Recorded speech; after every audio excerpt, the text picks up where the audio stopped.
코로나19 백신 내용 더 알아보도록 하겠습니다. 보건복지부 출입하는 심가현 기자와 함께합니다. 어서 오십시오. 미국이나 영국에서는 보면은 1호 백신 접종자들이 TV에 나와서 맞는 모습을 보여주기도 하고 그러더라고요. 우리나라는 1호 접종자 정해졌습니까? 네, 아직 정해지지 않았고 다음 달에 확정될 것 같습니다. 1호 접종은 수도권 의료기관에 근무하는 의료진이 될 것이라고 앞서 얘기했는데 아무래도 미국처럼 간호사가 될 가능성이 높습니다. 정은경 질병청장과 권덕철 보건복지부 장관 등 당국자뿐 아니라 문재인 대통령 내외도 국민 안심 차원에서 먼저 접종할 가능성도 있습니다.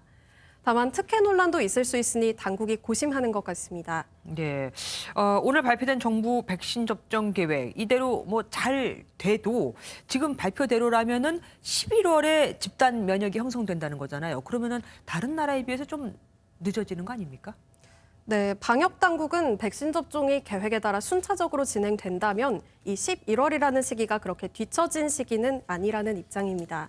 과연 정말 그런지 백신을 먼저 확보했던 다른 나라와 한번 비교해 볼 필요는 있습니다. 먼저 백신 접종을 작년 12월에 시작했던 미국의 경우 바이든 대통령이 집단 면역을 마치겠다고 밝힌 시기가 올 여름입니다. 이를 위해 올 봄부터는 백신을 원하는 국민 누구나 접종이 가능하도록 하겠다는 방침입니다. 영국을 제치고 누적 접종률 1위를 기록한 이스라엘도 눈여겨볼 만합니다. 이스라엘의 접종률은 30.77%를 기록했는데요. 3월 중순까지 성인 대다수에 대한 접종을 마친다는 계획이라 머지않아 세계에서 가장 먼저 집단 면역을 형성하는 국가가 될 것이라는 전망도 나오고 있습니다. 일본도 그렇고 해외 여러 가지 다른 나라에서도 그렇다면서요? 네, 그렇습니다. 일본도 집단 면역 시기가 당초 예상했던 7월 올림픽 시기보다 좀 늦어질 것이라는 얘기가 나오는데요. 이 늦어진 시기가 바로 10월입니다. 우리나라보다 한 달 빠른 겁니다. 해외의 경우도 역시 어디까지나 예상일 뿐이지만 그리 우리나라가 빠른 시기도 아니라고 볼 수 있을 것 같습니다.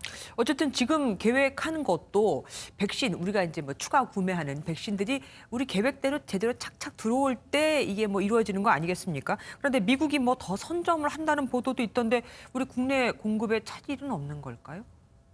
네, 일단 우리 정부가 확보한 백신은 우리 국민의 총 5,600만 명분으로 전 국민 대비 108%에 해당합니다.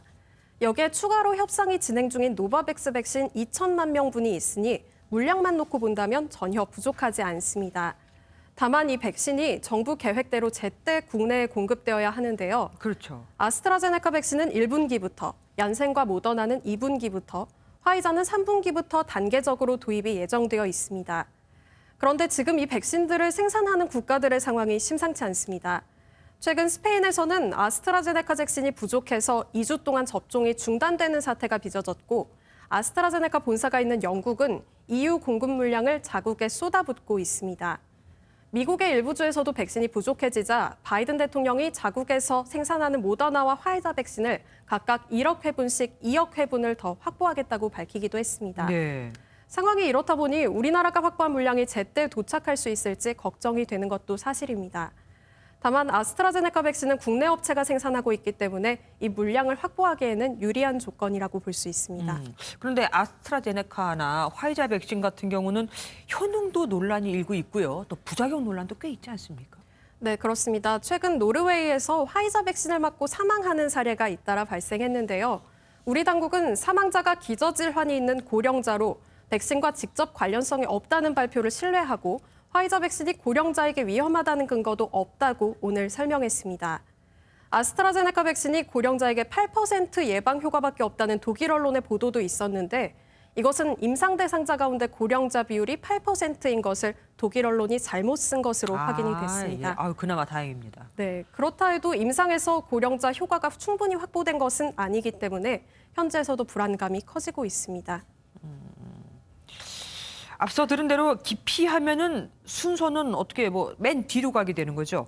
브라질, 홍콩발 변이 바이러스도 지금 계속 등장을 하고 있습니다. 어떻습니까? 이 변이에도 우리가 살 백신이 잘 들을까요?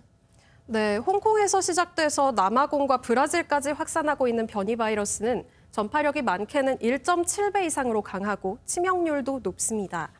최근 미국 국립 알레르기 감염병 연구소가 진행한 실험에서 모더나 백신이 남아공발 변이에 대해서 일반적인 코로나19 바이러스 대비 6분의 1 수준의 중화항체 결합을 보였다고 합니다.